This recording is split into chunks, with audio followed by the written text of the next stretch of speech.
She sat down at the end of the table to the right of me. I did not know whether or not to start up a conversation. I was about to say something when La Gorda tapped my leg with her knee, and with a subtle movement of her eyebrows, signaled me to listen. I heard again the muffled sound of a long dress as it touched the floor. Josefina stood for a moment at the door before walking toward the table. She greeted Lydia, La Gorda, and myself in that order. I could not keep a straight face with her.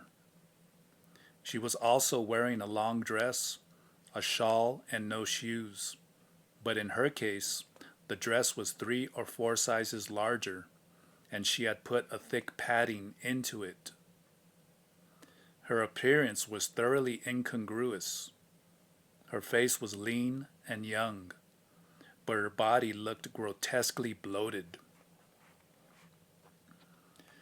She took a bench and placed it at the left end of the table and sat down. All 3 of them looked extremely serious. They were sitting with their legs pressed together and their backs very straight. I heard once more the rustle of a dress, and Rosa came out. She was dressed just like the others and was also barefoot. Her greeting was as formal, and the order naturally included Josefina. Everyone answered her in the same formal tone. She sat across the table facing me. All of us remained in absolute silence for quite a while. La Gorda spoke suddenly, and the sound of her voice made everyone else jump. She said, pointing to me, that the Nahual was going to show them his allies, and that he was going to use his special call to bring them into the room. I tried to make a joke and said that the Nahual was not there, so he could not bring any allies. I thought they were going to laugh. La Gorda covered her face, and the little sisters glared at me. La Gorda put her hand on my mouth and whispered in my ear that it was absolutely necessary that I refrain from saying idiotic things. She looked right into my eyes and said that I had to call the allies by making the moths call. I reluctantly began, but no sooner had I started than the spirit of the occasion took over, and I found that in a matter of seconds I had given my maximum concentration to producing the sound. I modulated its outflow and controlled the air being expelled from my lungs in order to produce the longest possible tapping. It sounded very melodious. I took an enormous gasp of air to start a new series. I stopped immediately.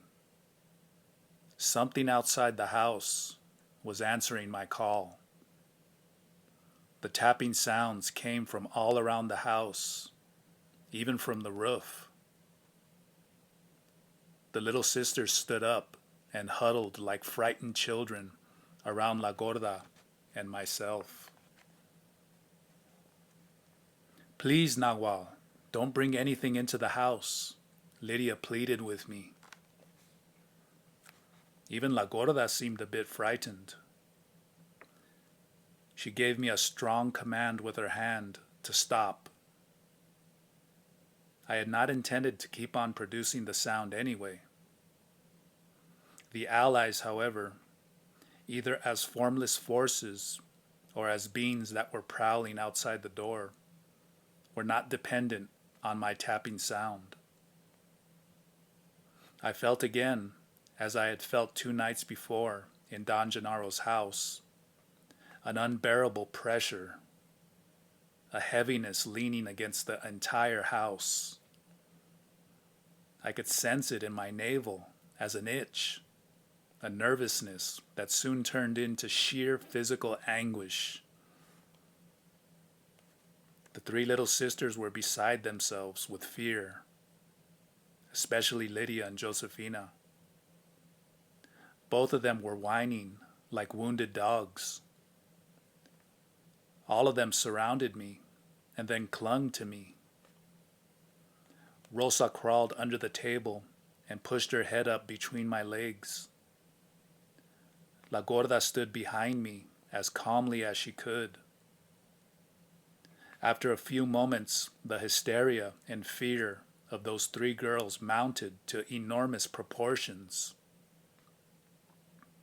La Gorda leaned over and whispered that I should make the opposite sound, the sound that would disperse them. I had a moment of supreme uncertainty. I really did not know any other sound.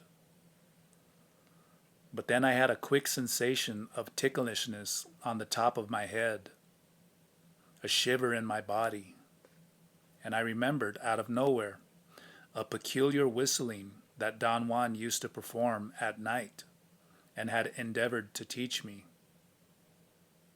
He had presented it to me as a means to keep one's balance while walking, so as not to stray away from the trail in the darkness. I began my whistling, and the pressure in my umbilical region ceased. La Gorda smiled and sighed with relief, and the little sisters moved away from my side, giggling as if all of it had been merely a joke. I wanted to indulge in some soul-searching deliberations about the abrupt transition from the rather pleasant exchange I was having with La Gorda to that unearthly situation. For an instant, I pondered over whether or not the whole thing was a ploy on their part. But I was too weak. I felt I was about to pass out. My ears were buzzing. The tension around my stomach was so intense that I believed I was going to become ill right there. I rested my head on the edge of the table. After a few minutes, however, I was again relaxed enough to sit up straight. The three girls seemed to have forgotten how frightened they had been. In fact, they were laughing and pushing each other as they each tied their shawls around their hips. La Gorda did not seem nervous, nor did she seem relaxed. Rosa was pushed at one moment by the other two girls and fell off the bench where all three of them were sitting. She landed on her seat. I thought that she was going to get furious, but she giggled. I looked at La Gorda for directions. She was sitting with a very straight back. Her eyes were half closed, fixed on Rosa. The little sisters were laughing very loudly, like nervous schoolgirls. Lydia pushed Josefina and sent her tumbling over the bench to fall next to Rosa on the floor. The instant Josefina was on the floor, their laughter stopped. Rosa and Josefina shook their bodies, making an incomprehensible movement with their buttocks. They moved them from side to side as if they were grinding something against the floor. Then they sprang up like two silent jaguars and took Lydia by the arms. All three of them, without making the slightest noise, spun around a couple of times. Rosa and Josefina lifted Lydia by the armpits and carried her as they tiptoed 2 or 3 times around the table. Then all three of them collapsed as if they had springs on their knees that had contracted at the same time. their long dresses puffed up, giving them the appearance of huge balls. As soon as they were on the floor, they became even more quiet. There was no other sound except the soft swishing of their dresses as they rolled and crawled.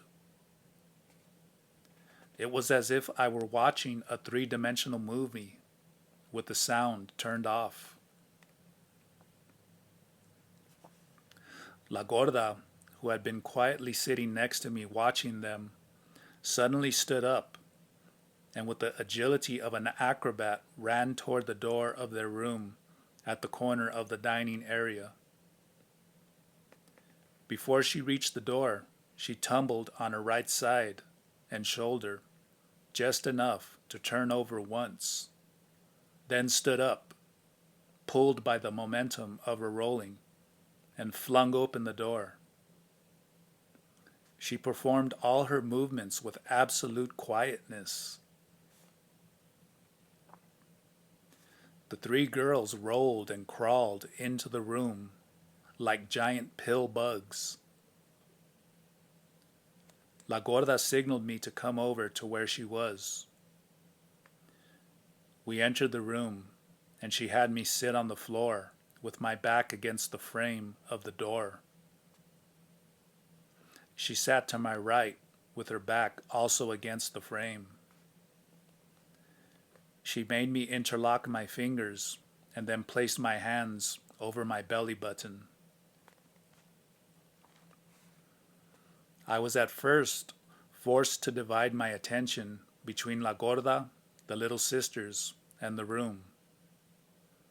But once La Gorda had arranged my sitting position, my attention was taken up by the room.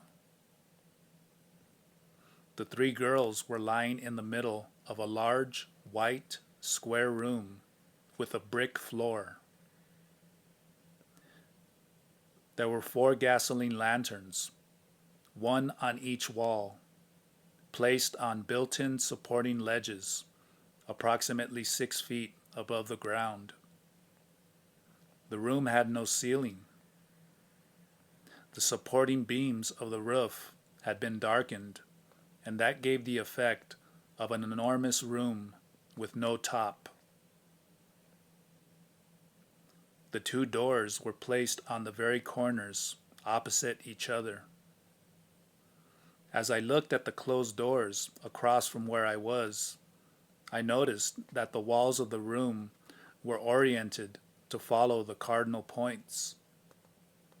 The door where we were was at the northwest corner.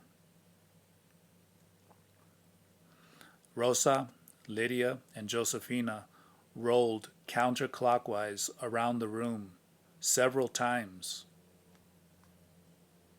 I strained to hear the swish of their dresses, but the silence was absolute. I could only hear La Gorda breathing. The little sisters finally stopped and sat down with their backs against the wall, each under a lantern.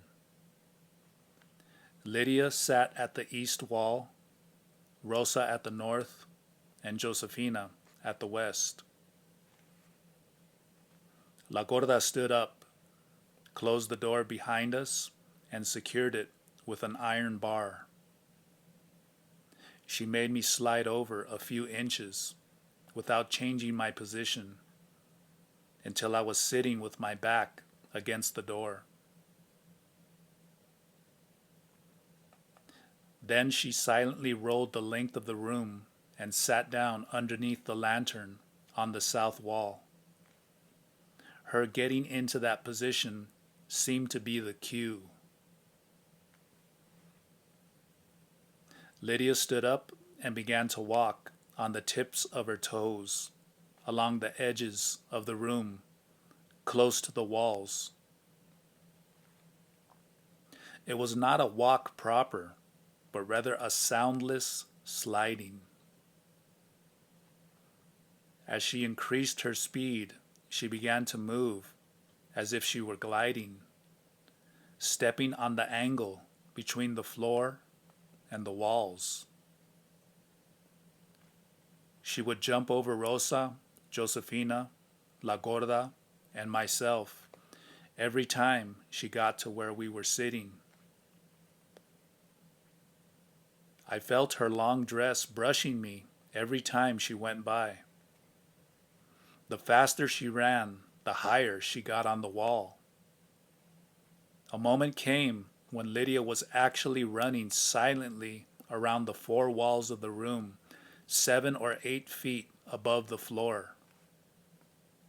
The sight of her running perpendicular to the walls was so unearthly that it bordered on the grotesque. Her long gown made the sight even more eerie. Gravity did not seem to have any effect on Lydia, but it did on her long skirt. It dragged downward. I felt it every time she passed over my head, sweeping my face like a hanging drape. She had captured my attentiveness at a level I could not imagine. The strain of giving her my undivided attention was so great that I began to get stomach convulsions. I felt her running with my stomach. My eyes were getting out of focus.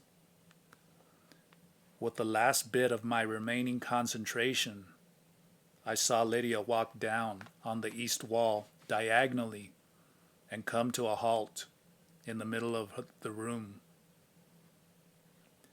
She was panting out of breath and drenched in perspiration like La Gorda had been after her flying display. She could hardly keep her balance. After a moment, she walked to her place at the east wall and collapsed on the floor like a wet rag. I thought she had fainted, but then I noticed that she was deliberately breathing through her mouth. After some minutes of stillness, long enough for Lydia to recover her strength and sit up straight, Rosa stood up and ran without making a sound to the center of the room, turned on her heels, and ran back to where she had been sitting. Her running allowed her to gain the necessary momentum to make an outlandish jump. She leaped up in the air like a basketball player along the vertical span of the wall, and her hands went beyond the height of the wall, which was perhaps 10 feet.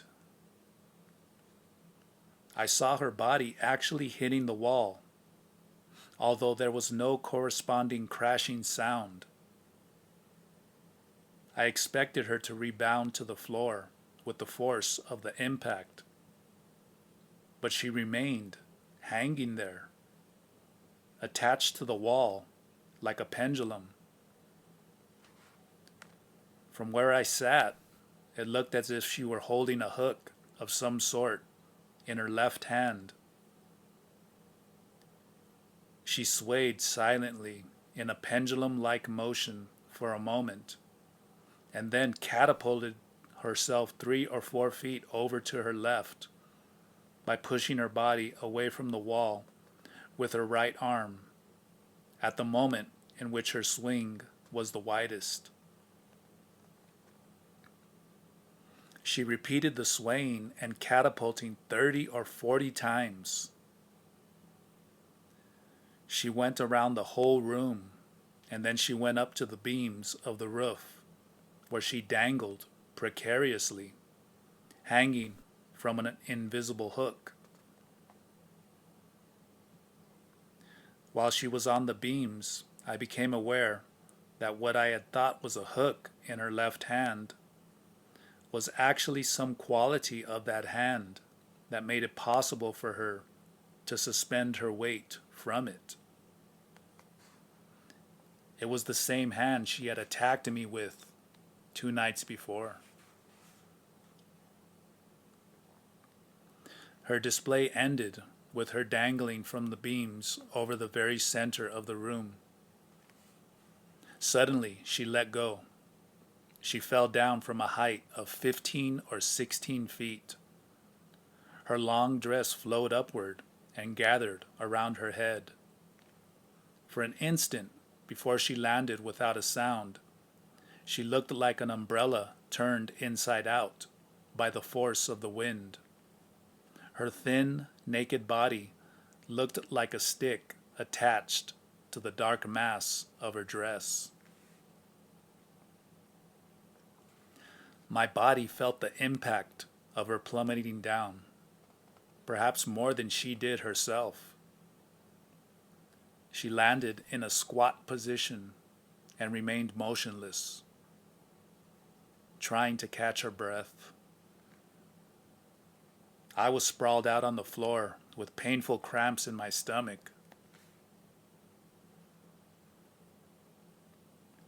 La Gorda rolled across the room, took her shawl, and tied it around my umbilical region like a band, looping it around my body 2 or 3 times. She rolled back to the south wall like a shadow. While she had been arranging the shawl around my waist, I had lost sight of Rosa. When I looked up, she was again sitting by the north wall. A moment later, Josefina quietly moved to the center of the room. She paced back and forth with noiseless steps between where Lydia was sitting and her own spot at the west wall. She faced me all the time. Suddenly, as she approached her spot, she raised her left forearm and placed it right in front of her face, as if she wanted to block me from her view. She hid half of her face for an instant behind her forearm. She lowered it and raised it again, that time hiding her entire face. She repeated the movement of lowering and raising her left forearm countless times as she paced soundlessly from one side of the room to the other. Every time she raised her forearm, a bigger portion of her body disappeared from my view. A moment came when she had hidden her entire body, puffed up with clothes, behind her thin forearm. It was as if by blocking her view of my body, sitting 10 to 12 feet away from her, a thing she could have easily done with the width of her forearm, she also made me block the view of her body, a thing which could not possibly be done with just the width of her forearm. Once she had hidden her entire body, all I was able to make out was a silhouette of a forearm suspended in midair, bouncing from one side of the room to the other, and at one point I could hardly see the arm itself. I felt a revulsion, an unbearable nausea. The bouncing forearm depleted me of energy. I slid down on my side, unable to keep my balance. I saw the arm falling to the ground. Josefina was lying on the floor, covered with garments, as if her puffed up clothes had exploded. She lay on her back with her arms spread out. It took a long time to get back my physical balance. My clothes were soaked in perspiration. I was not the only one affected. All of them were exhausted and drenched in sweat. La Gorda was the most poised, but her control seemed to be on the verge of collapsing. I could hear all of them, including La Gorda, breathing through their mouths.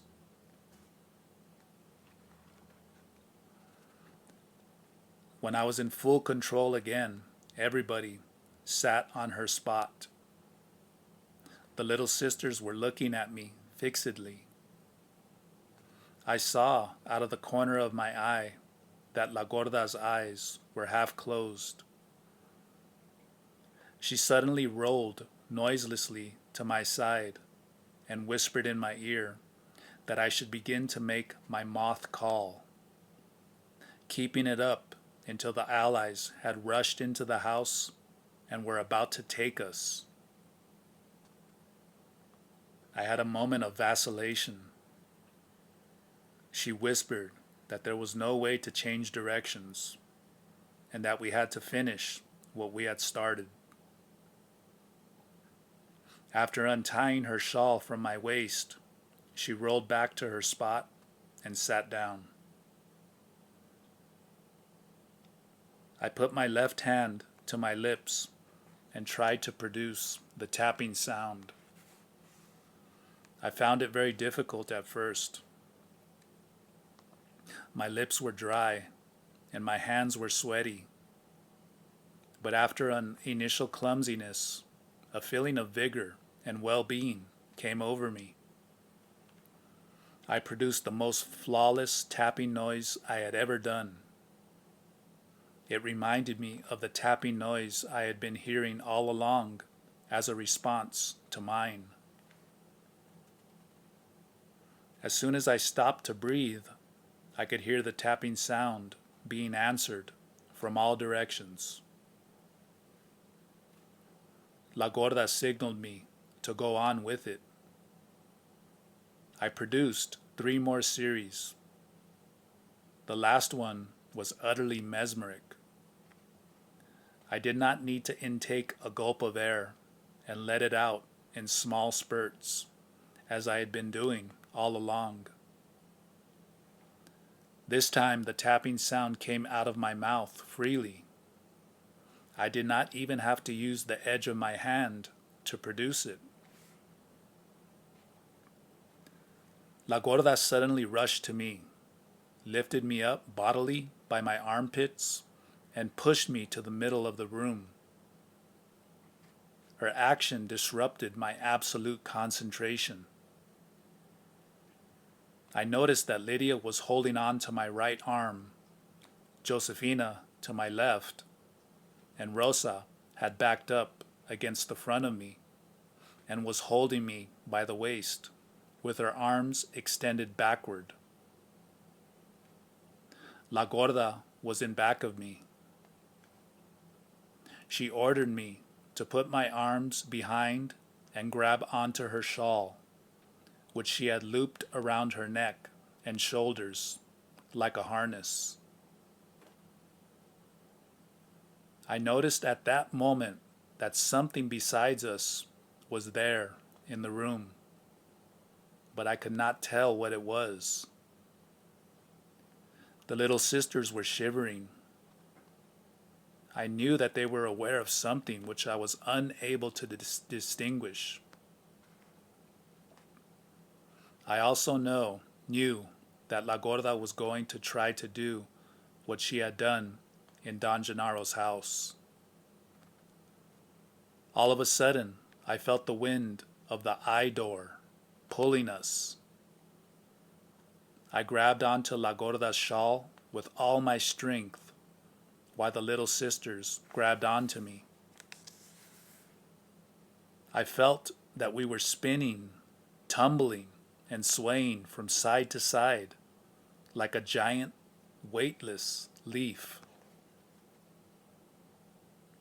I opened my eyes and saw that we were like a bundle. We were either standing up or we were lying horizontally in the air. I could not tell which because I had no sensorial point of reference. Then, as suddenly as we had been lifted off, we were dropped. I sensed our falling in my midsection. I yelled with pain, and my screams were united with those of the little sisters. The insides of my knees hurt. I felt an unbearable jolt on my legs. I thought I must have broken them. My next impression was that something was getting inside my nose. It was very dark, and I was lying on my back. I sat up. I realized then that La Gorda was tickling my nostrils with a twig. I did not feel exhausted or even mildly tired. I jumped to my feet, and only then was I stricken by the realization that we were not in the house. We were on a hill, a rocky, barren hill. I took a step and nearly fell down. I had stumbled over a body. It was Josefina.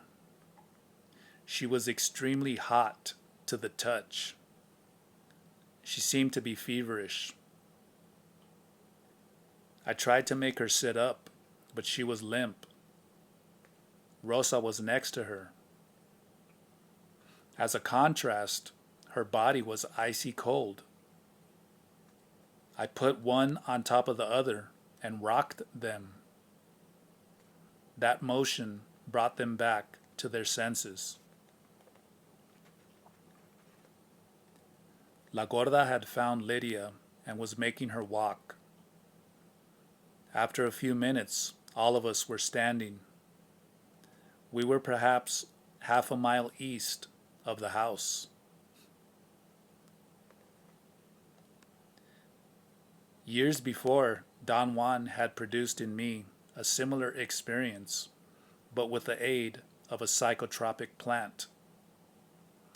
He seemingly made me fly, and I landed a distance from his house. At the time, I had tried to explain the event in rational terms, but there was no ground for rational explanations, and short of accepting that I had flown, I had to fall back onto the only two avenues left open. I could explain it all by arguing that Don Juan had transported me to the distant field while I was still unconscious under the effect of the psychotropic alkaloids of that plant, or by arguing that under the influence of the alkaloids, I had believed what Don Juan was ordering me to believe, that I was flying. This time, I had no other recourse but to brace myself for accepting on its face value that I had flown. I wanted to indulge in doubts and began to wonder about the possibilities of the four girls carrying me to that hill. I laughed loudly, incapable of containing an obscure delight. I was having a relapse of my old malady. My reason, which had been blocked off temporarily, was beginning to take hold of me again. I wanted to defend it, or perhaps it would be more appropriate to say, in light of the outlandish acts I had witnessed and performed since my arrival, that my reason was defending itself, independently of the more complex whole that seemed to be the me I did not know. I was witnessing, almost in the fashion of an interested observer, how my reason struggled to find suitable rationales, while another, much larger portion of me could not have cared less about explaining anything.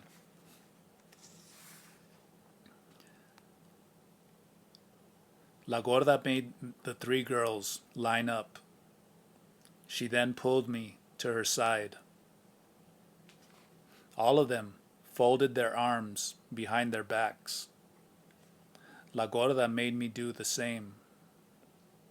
She stretched my arms as far back as they would go, and then made me bend them and grab each forearm as tightly as possible, as close to the elbows as I could. That created a great muscular pressure at the articulations of my shoulders. She pushed my trunk forward until I was almost stooping. Then she made a peculiar bird call.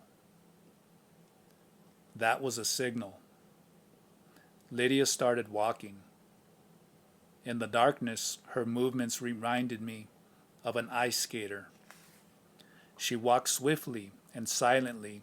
In a few minutes, she disappeared from my view. La Gorda made 2 more bird calls, one after the other, and Rosa and Josefina took off in the same manner Lydia had. La Gorda told me to follow close to her. She made 1 more bird call, and we both started walking.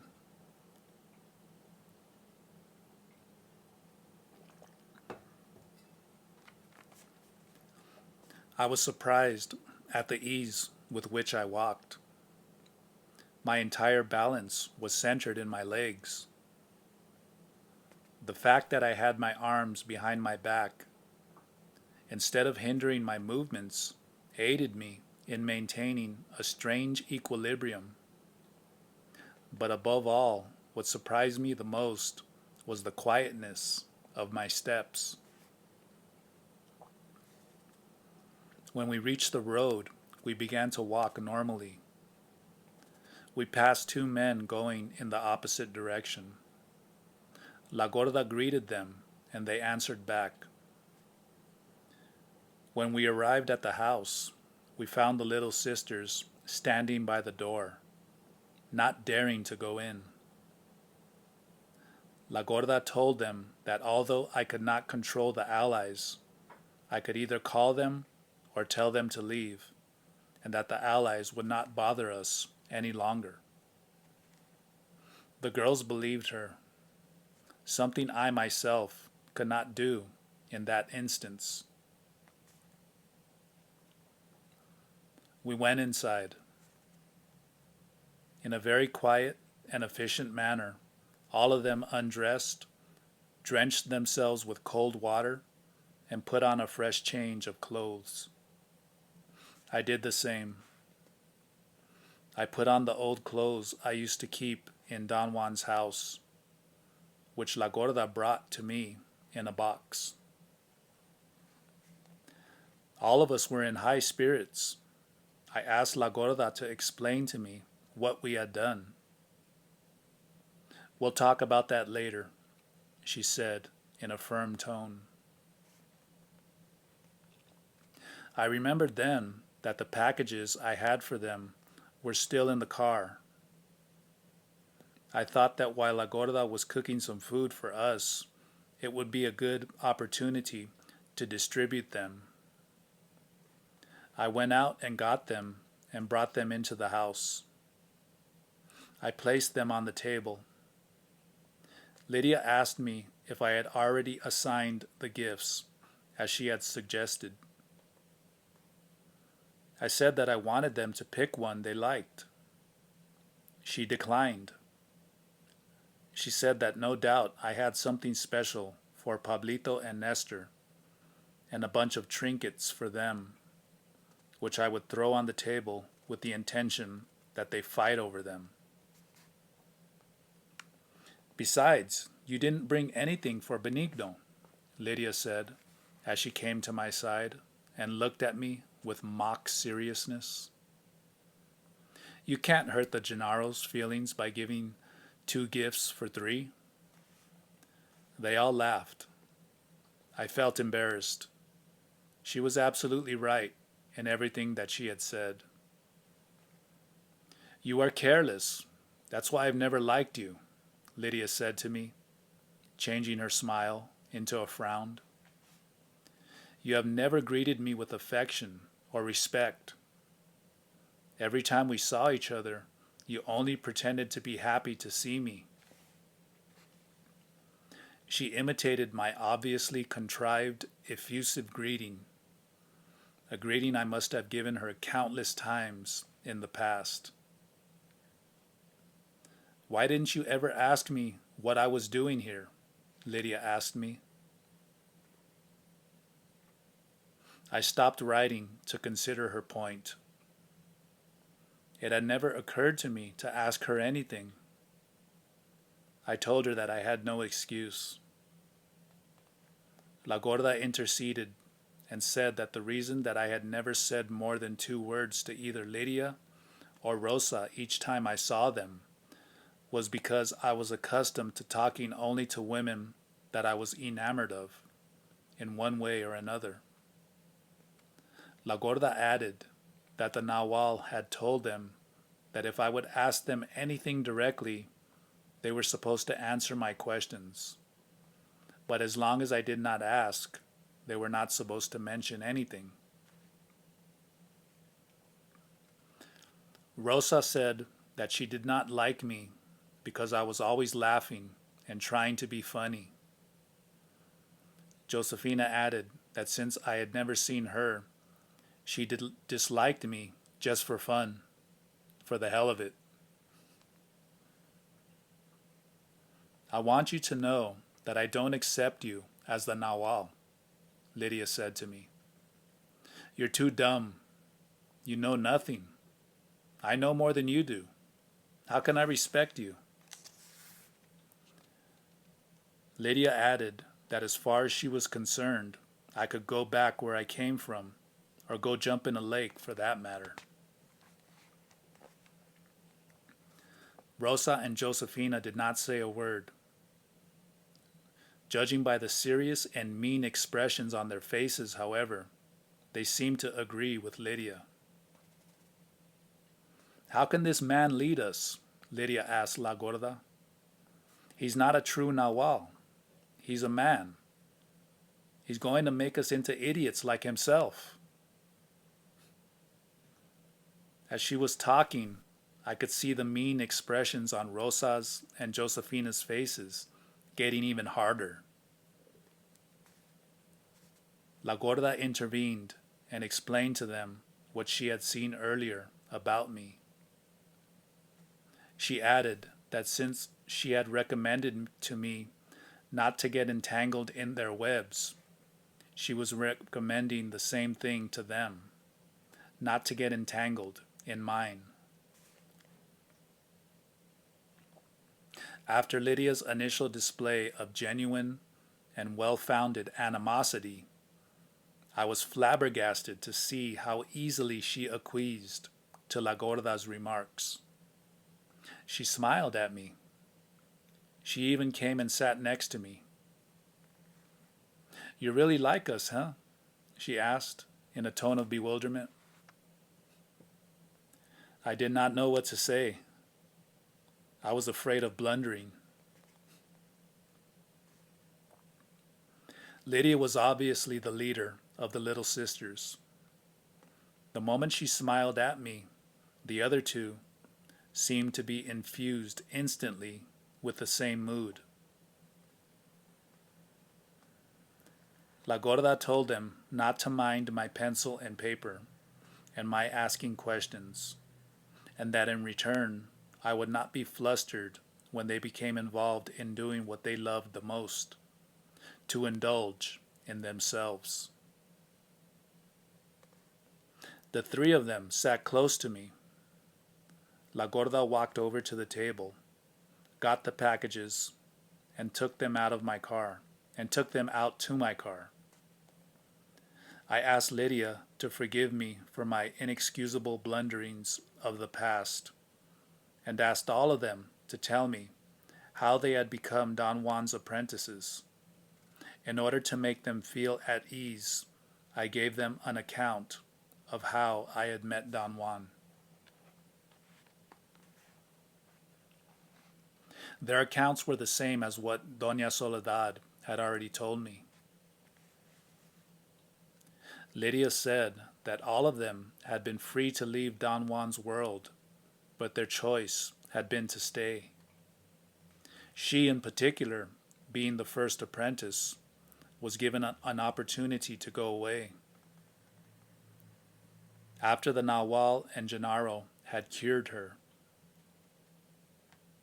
the Nahual had pointed to the door and told her that if she did not go through it then, the door would close her in and would never open again.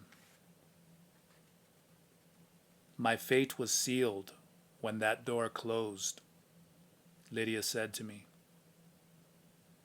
Just like what happened to you. The Nahual told me that after he had put a patch on you, you had a chance to leave, but you didn't want to take it. I remembered that particular decision more vividly than anything else. I recounted to them how Don Juan had tricked me into believing that a sorceress was after him. And then he gave me the choice of either leaving for good or staying to help him wage a war against his attacker. It turned out that his alleged attacker was one of his confederates.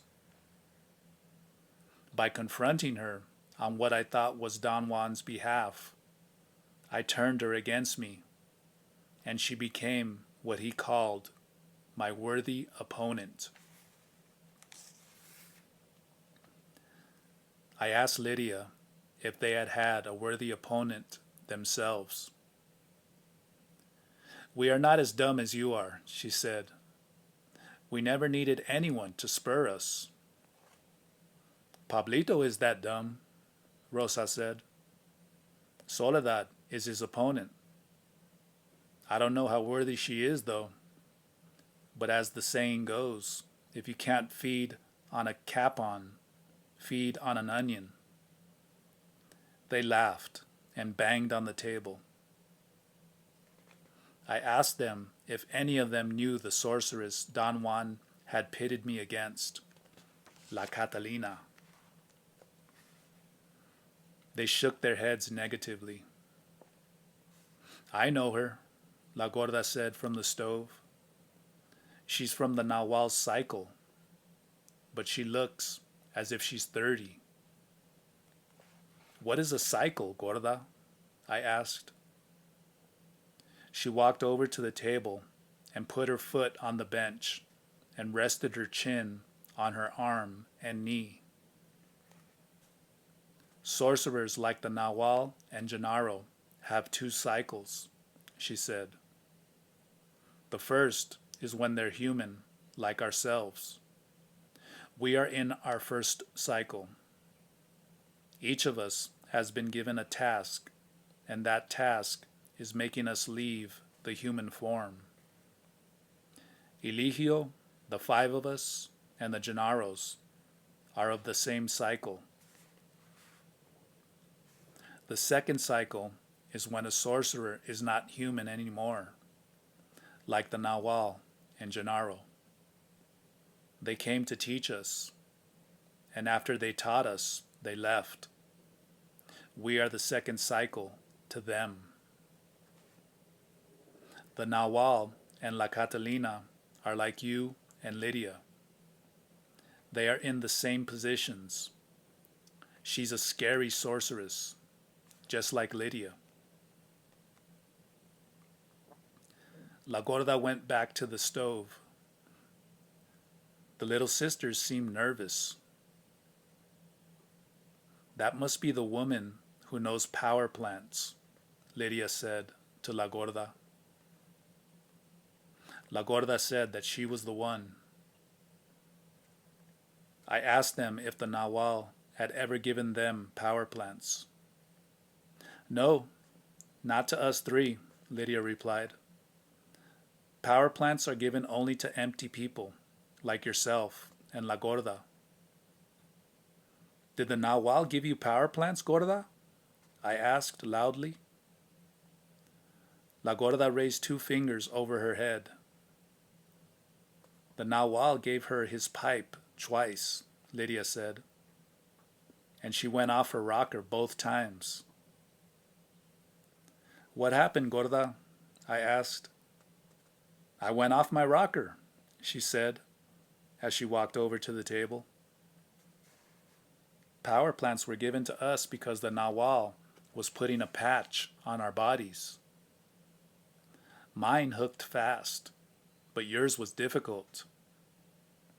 The Nawal said that you were crazier than Josefina and impossible like Lydia, and he had to give you a lot of them. La Gorda explained that power plants were used only by sorcerers who had mastered their art. Those plants were such a powerful affair that in order to be properly handled, the most impeccable attention was needed on the part of the sorcerer.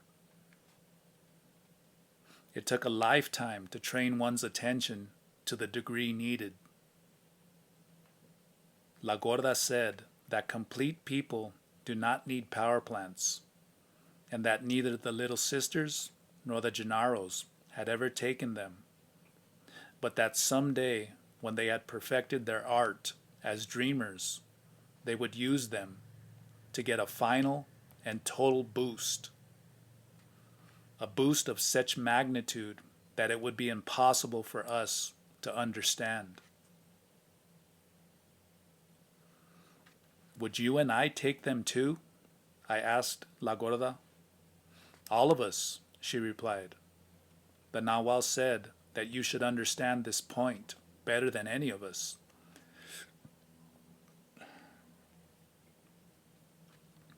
I considered the issue for a moment.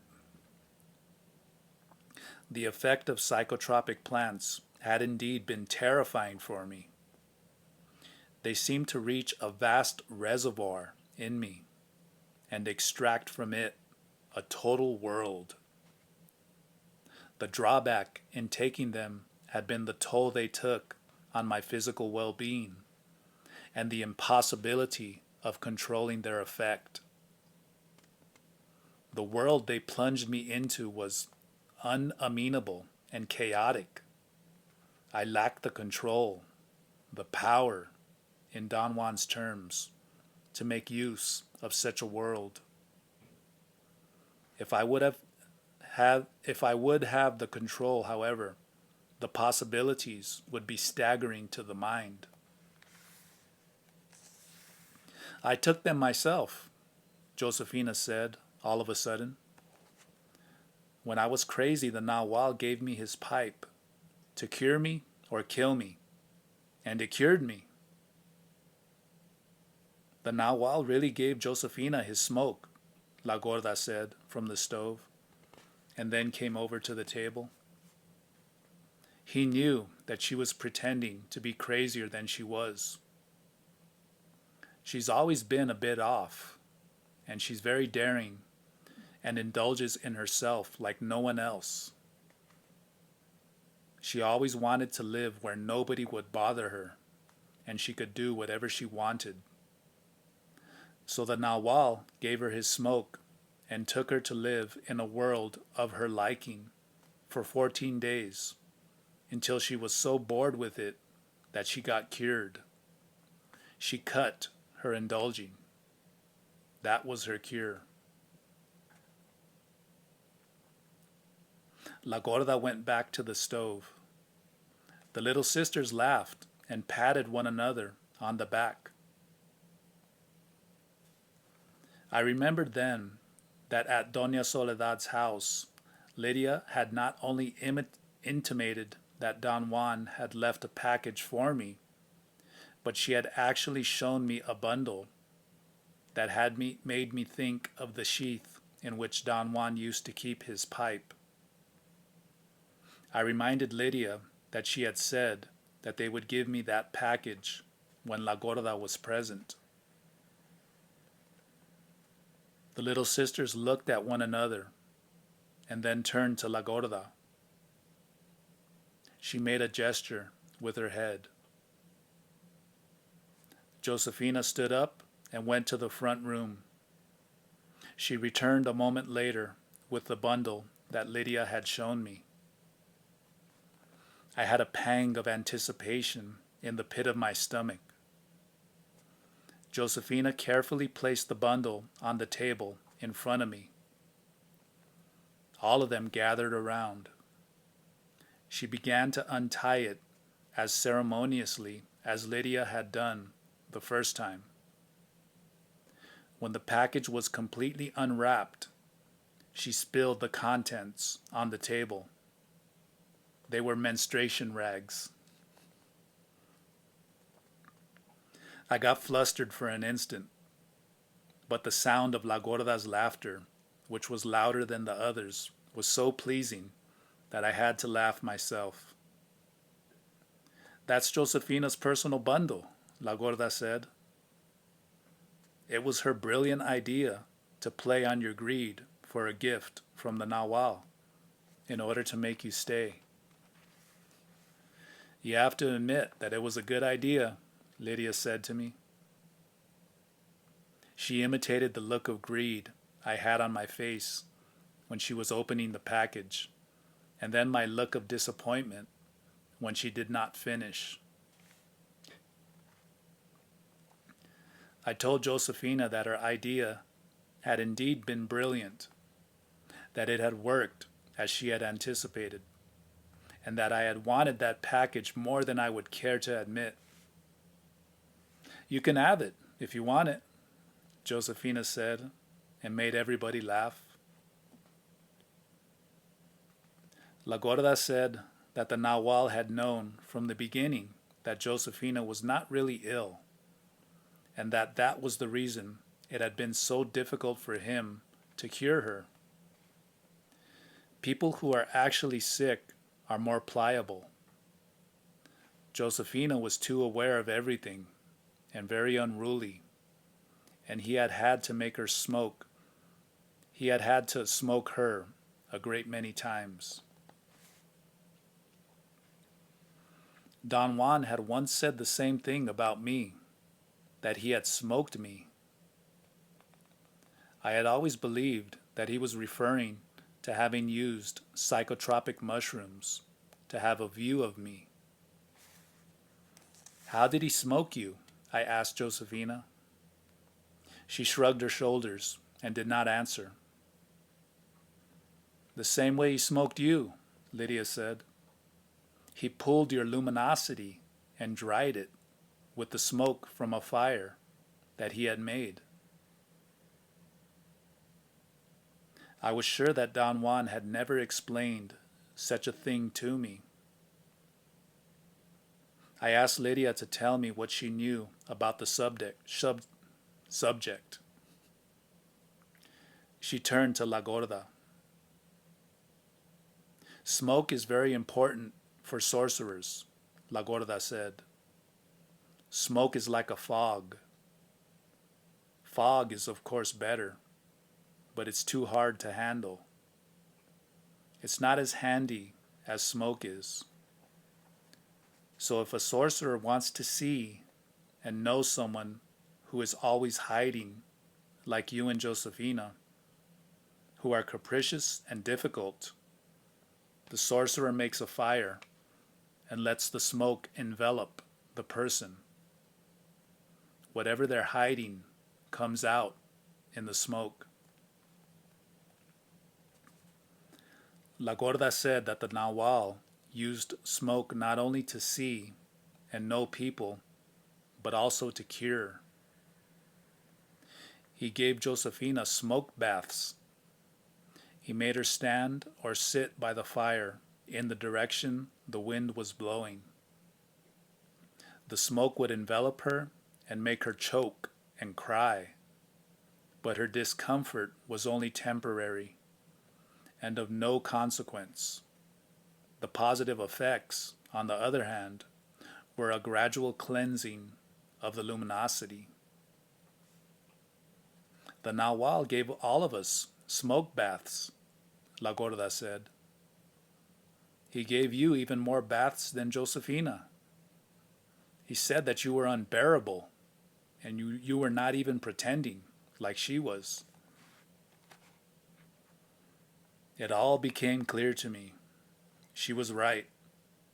Don Juan had made me sit in front of a fire hundreds of times. That smoke used to irritate my throat and eyes to such a degree that I dreaded to see him begin to gather dry twigs and branches. He said that I had to learn to control my breathing and feel the smoke while I kept my eyes closed. That way I could breathe without choking. La Gorda said that smoke had helped Josefina to be ethereal and very elusive, and that no doubt it had helped me to cure my madness, whatever it was. The Nahual said that smoke takes everything out of you, La Gorda went on. It makes you clear and direct. I asked her if she knew how to bring out with the smoke whatever a person was hiding. She said that she could easily do it because of having lost her form, but that the little sisters and the Gennaros, although they had seen the Nahual and Gennaro do it scores of times, could not yet do it themselves. I was curious to know why Don Juan had never mentioned the subject to me, in spite of the fact that he had smoked me like dry fish hundreds of times. He did, La Gorda said, with her usual conviction. The Nahual even taught you fog gazing. He told us that once you smoked a whole place in the mountains and saw what was hiding behind the scenery, he said that he was spellbound himself.